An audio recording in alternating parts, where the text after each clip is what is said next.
শেখ হাসিনার পতনের পর বাংলাদেশের প্রধান উপদেষ্টার দায়িত্ব গ্রহণ করেন অধ্যাপক ডক্টর মোহাম্মদ ইউনূস। এই দায়িত্ব গ্রহণের পর তার জীবনের গতিপথ পরিবর্তন হওয়ার আভাস দিয়েছেন। মার্কিন পাবলিক ব্রডকাস্টিং সংস্থা এনপিআর সোমবার অধ্যাপক ইউনূসের একটি সাক্ষাৎকারে উঠে আসে নানা গল্প। এনপিআরের সঙ্গে একটি সাক্ষাৎকারে তিনি জানান, এই পরিবর্তনের ফলে তার জীবনে অনেক কিছু বদলে গেছে। গত গ্রীষ্মে যখন বাংলাদেশের গণ অভ্যুত্থান চলছে, ডক্টর ইউনূস তখন প্যারিসে ছিলেন। প্রায় ৫,০০০ মাইল দূরে থেকেও তিনি দেশে শেখ হাসিনার রাজনৈতিক প্রতিহিংসার শিকার হয়ে কারাবাসের ঝুঁকির মধ্যে। কিন্তু গত ৫ আগস্ট শেখ হাসিনাকে ক্ষমতাচ্যুত করার কয়েক ঘণ্টা পর ইউনূসের কাছে একটি ফোন কল আসে।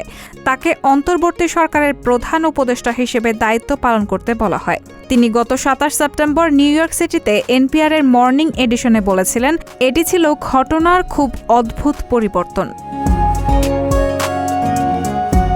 ডক্টর ইউনূস সাক্ষাৎকারে বলেন, দেশ পরিচালনায় আমার যুক্ত হওয়া উচিত কিনা তা নিয়ে চিন্তা করছিলাম, কিন্তু ছাত্ররা যখন আমাকে বলল যে তারা জীবন দিয়েছে, তখন আমি আমার অন্যান্য চিন্তা বাদ দিয়ে তাদের সেবা করার সিদ্ধান্ত নিলাম। তিনি উল্লেখ করেন, বিপ্লবের সময়ে অনেক তরুণের মৃত্যু হয়েছে, যারা আন্দোলনে অংশ নিতে বাড়ি থেকে বের হয়ে এসেছিল। প্রধানমন্ত্রী শেখ হাসিনা যখন দেশের পরিস্থিতি দেখে দেশ ছাড়লেন, তখন জনগণের মাঝে উত্তেজনা দেখা দেয়।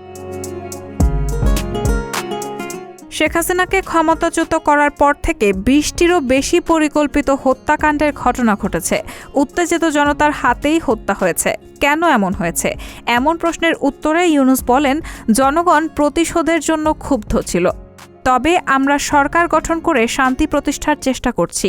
আমাদের মতভেদ থাকতে পারে, কিন্তু একে অপরকে আক্রমণ করতে হবে না। ইউনূস জানান, অধিকাংশ বিক্ষোভ চাকরির দাবি এবং বেতন বৃদ্ধির জন্য। তিনি বলেন, জনগণ ১৫ বছরের ক্ষোভ প্রকাশ করছে। আমরা তাদের বোঝাচ্ছি যে সমাধান করতে কিছু সময় লাগবে।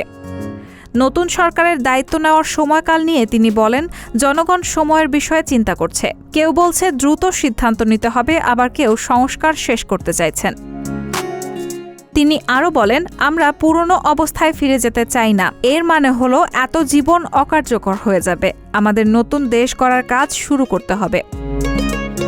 শেষে ডক্টর ইউনূস বলেন, তরুণেরা ভবিষ্যৎ গড়বে এবং তাদের নেতৃত্বে থাকতে হবে।